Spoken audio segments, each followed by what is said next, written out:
leaders of the world. Welcome to Spread Love in Organizations, a podcast for purpose-driven healthcare leaders striving to make life better around the world by leading their teams with genuine care, servant leadership, and love. I'm Naji, your host for this podcast, joined today by Zen Chu, health tech serial entrepreneur and investor.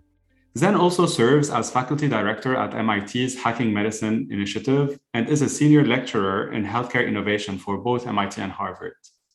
As managing director of Accelerated Medical Ventures, Zen specializes in building early-stage medical technology and healthcare service companies, usually serving as co-founder and first investor in companies like PillPack and many other successful ventures.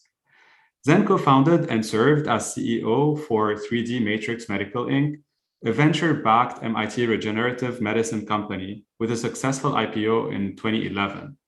3D Matrix has wound healing and drug delivery products on the market outside of the US and multiple human clinical trials in the process. I met Zen through the MIT Healthcare Ventures, a course that teaches entrepreneurship, business models, and venture creation around technology that can transform healthcare. Zen actively consults companies in pharma, health tech, and healthcare systems struggling to adapt to global digital healthcare transformation and emerging markets. I can go on and on talking about Zen, but let's hear from him. And Zen, I am so humbled to have you with me today. Oh, thank you, Naji. I do everything for Healthcare Ventures alums, so happy to help. First, I would love to hear your personal story. What took you to being and becoming a serial entrepreneur and investor, and more specifically, your passion in healthcare? Well, I guess I talk about this in class a little bit when we're talking about the mindset of risk-taking. Entrepreneurship was easy for me because I was a poor street kid from San Francisco. I lived all around the U.S., Hawaii, all over California, Texas, Virginia. And we were gypsies with, my single mom and my little sister. And so we bounced and we lived light and we didn't grow deep roots. And that's very helpful for just the general mindset and skills of being an entrepreneur, adapting to the journey. I became a biomedical engineer, electrical engineer, and then got my MBA after I decided and turned down and took a year deferment from medical school. I didn't want to take up a seat in medical school and then get bored and not practice, which unfortunately is happening more and more these days. So instead, I went to business school, and that really changed my life. I met my future wife and my future in-laws there, and then after graduation, it was 1997, and we moved out to Silicon Valley, and I started in corporate venture capital at Hewlett-Packard, doing both tech and healthcare. This is before we spun off Agilent Life Sciences from HP, but we moved back in 1999 to Boston to raise our kids somewhere sane and be able to both be in tech where my wife was and for me to learn the real venture capital models and processes. And I did that with one of the founders of Bain Capital and spent a couple of years while the internet began to implode into 2002. And then I decided to zig when everyone else was zagging and actually start a company. It was a complete turnaround. It had spent all of its money. My first act had to come in and dismiss the first CEO and replace them, and then reboot the company in a completely different way, using some tricks like we teach in Hacking Medicine, where we took a tissue engineering company and really made it a medical device company by taking out all the cellular components and just using the synthetic material that was invented at MIT. And that got us a regulatory path and faster approvals. And we actually got to operational break even in 18 months by creating a research use only product that's still on the market today called Puramatrix. There are thousands of publications using it to grow high value, primary and stem cell, human stem cells. So that was the first one, and it was wonderfully successful. But we did absolutely have some bumps in the road, and almost died a couple of times. And that was, formative to how and why we created Hacking Medicine, to really teach the tips and tricks and a repeatable process for early stage healthcare entrepreneurship and building teams and raising capital along the way. As a serial entrepreneur, and you've done several companies and you've coached, you've invested in those. Are there any ingredients you feel that are really key to have a successful venture? It's the people. It's the people first. Especially at the early stage, you may have slideware, you may have prototypes, but it really is the people and how entwined their personal identity is with the problem they're trying to solve, right? And if you have that, then they won't give up. And that is so important in early stage, because you inevitably hit a bump in the road or have to pivot. And if your mindset is the opportunity cost outside of that company that you're missing out on, and in times like these, frothy times, there's always more opportunities, right? It's easier to walk away from that mission than to stick with it.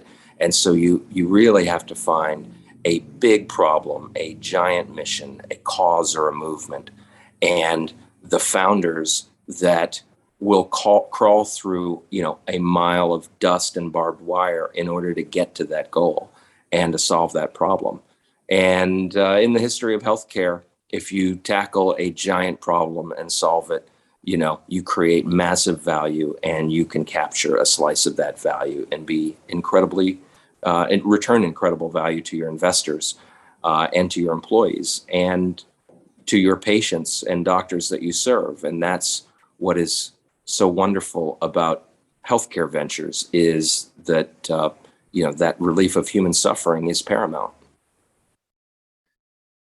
I love it, and I had it, in mind, because one of the things that really struck me in the class, we started one of the first sessions working on teams dynamics, psychological safety, how we can build this as we were forming the teams. And you said it now, like for you, it's people first. So many times we hear it's all about the technology, it's all about the drug, like what are we trying to solve? But you're coming with this vision on saying, well, actually people who are working on it to make that happen. So I'd love to get more your thoughts on not only the founders, but really this founding team. And when you start to grow, what is the culture that you create? Is this something key to talk about, to build? And what are your thoughts about this? Absolutely. Culture is critical. The reason I teach at MIT, and I am more loyal to MIT than any of the mediocre schools that I went to, is the culture of applied science, applied engineering, and healthcare entrepreneurship that we've created over the last 11 years. It's an incredible ecosystem and culture that spews out talented, physicians, scientists, and engineers that care about real impact. Probably in that first class that you're talking about, I use a slide that shows the simple equation by legendary entrepreneurship professor Ed Roberts, that impact equals invention times commercialization. And if you have zero of either invention or commercialization, your impact is zero. And so you have to commercialize. What's beautiful about MIT and really Stanford's the only other place, although I'm trying to expand that to UCLA and the UC system, is a culture where you aspire to commercialize, because that is productization of codified knowledge, of regulatory medical devices, And to get that through, you need teams that are thinking about impact, that are able to raise money, that are able to communicate and work together well and deliver under budget and on time. And so it's all about the people first, and you couple that with the mission and folks with prepared minds and the skills, the diverse skills and the cognitive diversity of a team with diverse skills and diverse lived experience, and that's where the magic happens. Yeah, inventions and tech can remain beautifully on shelves or on publications until we get them, to patients at the end of the day. Yes. Another thought I'd love to hear from you on is the capabilities or trait that you look when you are investing, for example, in startups or in tech. As you're investing in those people, as you said, and people first, what are the type of capabilities within leadership that you look for? I look for resilience under stress, because stress is a given in startups, because there are so many decisions that happen under extreme ambiguity when you're just starting out, or even when you're after your Series C in a healthcare company and you are learning about whether the doctors are going to use it or the healthcare system is going to adopt a new product.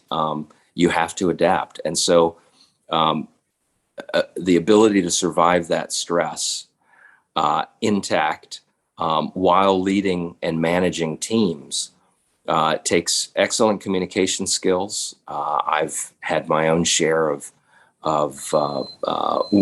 scars from having to manage people and teams under that stress.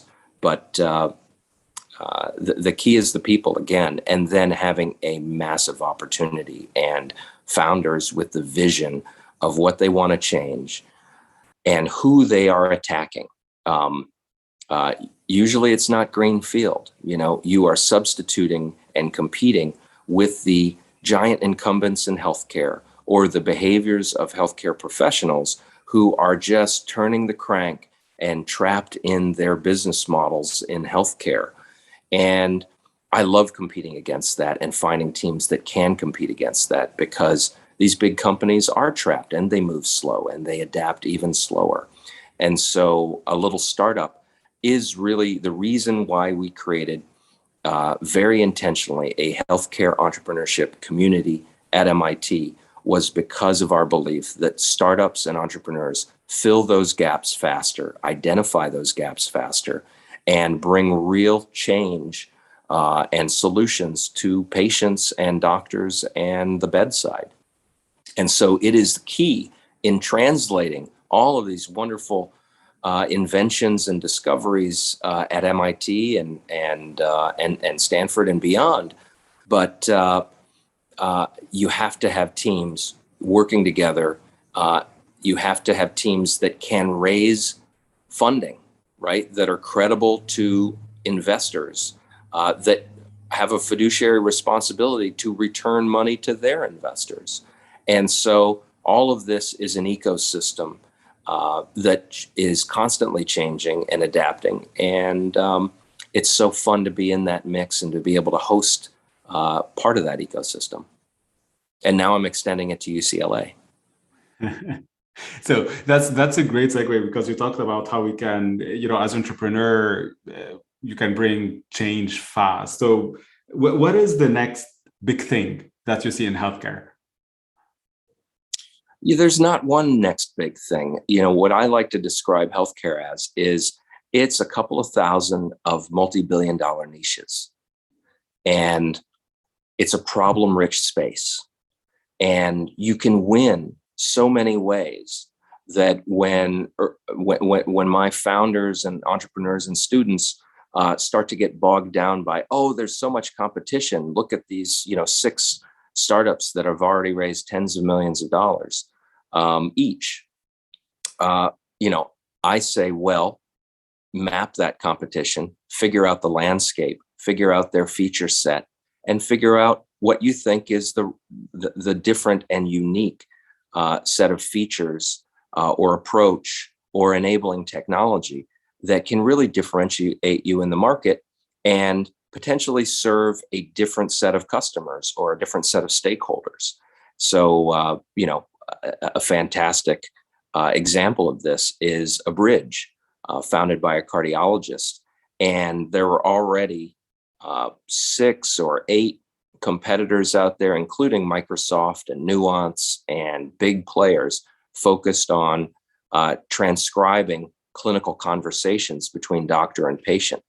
But they were the first ones to take it and say, we're going to make something patient-centric and for the benefit of the patient, as opposed to for the benefit of saving the doctor's time in transcribing. And so they made a very different product, and that product is winning in the market.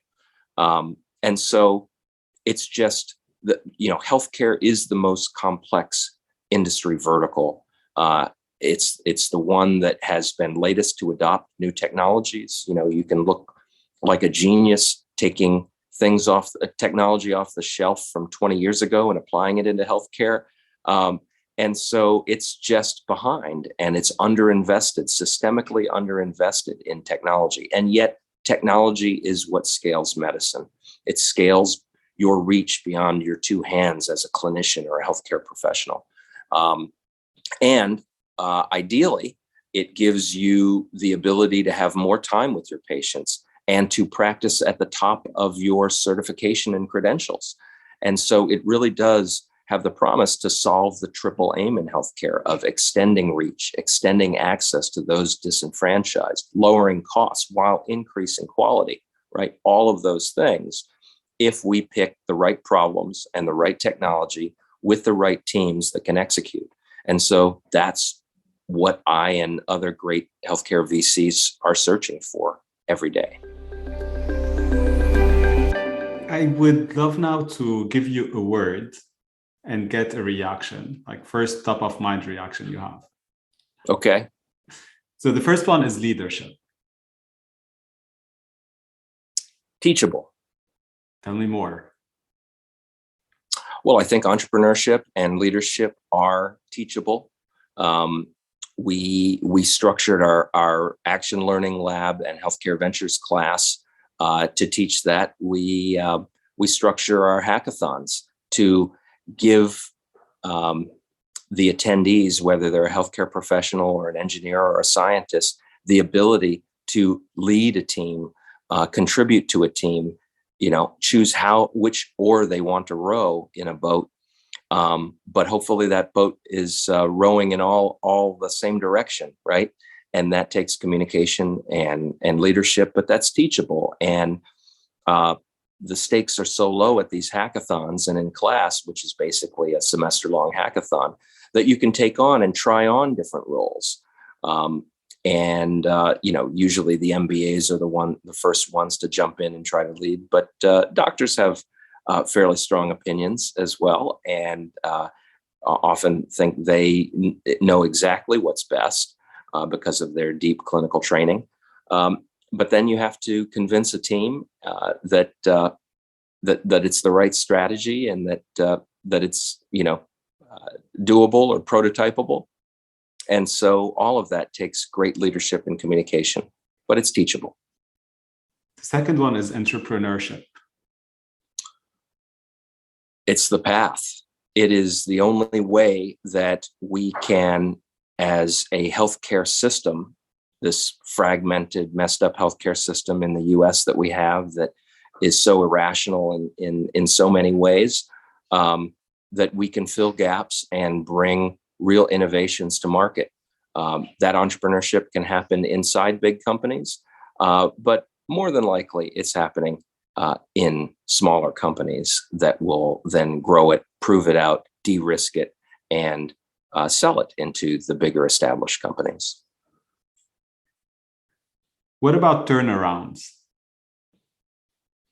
Well, I think we're entering a phase where lots of digital health companies have been started and funded with very large amounts of money. And then there's the reckoning that inevitably happens where you've had, maybe too many competitors in one little niche, or there's one clear winner and there's a shakeout, and those other players have to figure out, do they shut down or do they adapt and pivot? And that's what turnarounds are, is oftentimes they are pivots.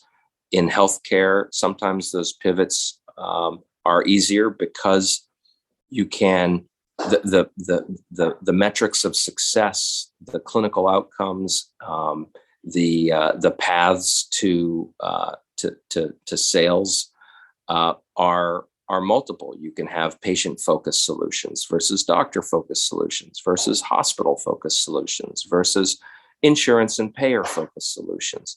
So you have more stakeholders than a typical tech company has to think about, but that means you have more potential types of customers. And there will be more turnarounds and there will be more deaths. And this is cyclical. Having lived through 3 or 4 cycles now, you just plan for the cycles. You can't control when they happen, but you adapt as they come, both as an investor and as an entrepreneur. And you shared in the beginning, your one of your first experiences was actually turning around the company. And as I see this coming, as you're saying, it's going to be more and more frequent. With the notion of people first, like those moments are tough moments as a leader to go through it, lead your team, keep them engaged while you're pivoting. So any advice for those leaders who will have to run turnarounds in the near future? I think it's really all about communication. You've got to manage up to your board and investors, and you have to manage down to your employees. Everyone, a turnaround is either trust destroying exercise or a trust building exercise. And you have to make decisions rapidly under an uncertainty. And so those are the challenges that turnaround leaders have to do while keeping the heartbeat alive. And it may involve amputating a limb of the startup. And so those are really hard decisions. And every one is a unique beast, right? Every organization, every startup strategy is kind of a unique beast in healthcare. So there aren't as many kind of standard playbooks, but it all comes down to leadership and communication, and not running out of money. And I love this. You said trust destroying or trust building. Like how do you see those, and what is the gap that you want to build? The last word is spread love in organizations. Spread love. Yeah. Well, I think the best leaders that I've been able to work with and the best investors are focused on impact. And I think when you have a mindset of abundance and you're lucky enough to have love in your life, that allows you to focus on more purely on the impact, and not just on getting the investors' money back or not laying off as many people or the myriad hard decisions, pissing off your biggest customer, those kinds of things are really tough. But if you can do it with authenticity, knowing that these are hard decisions, oftentimes you're surprised by the reactions of the employees you have to lay off, or of the partners that you thought would be incredibly pissed off. Sometimes those partners step in and say, how can we be of help? Because we really want this solution to exist. I heard of an example just a few days ago where they thought that they would have to shut down the entire company. And they even told all their employees, use the next few weeks to, start looking for jobs. And, we respect that. We're sorry, but this big partner has backed out. And their early stage customers fronted them the money to deliver the product. And the employees all said, we aren't going to leave, we're going to build this thing. And it's those times where the culture that you built and the leadership that you show personally then allows the love and the mission and the missionary mindset rather than a mercenary mindset to prevail. And that allows companies to be resilient and to adapt. This is an amazing way to end our episode. And I'd love to hear a final word of wisdom from you, Zen, to all the listeners around the world. Healthcare is the future. What else do we have? Health is wealth. Thank you so much, Zen, for being with me today. Thank you, Neji. Appreciate you thinking that I would have something important to say for your audience. Oh, you brought a lot of value. Thank you so much. Thank you all for listening to Spread Love in Organizations podcast. Drop us a review on your preferred podcast platform. Connect with us on SpreadLoveIO.com or on LinkedIn. Most importantly, spread love in your organizations and spread the word around you to inspire others and amplify this movement our world so desperately needs.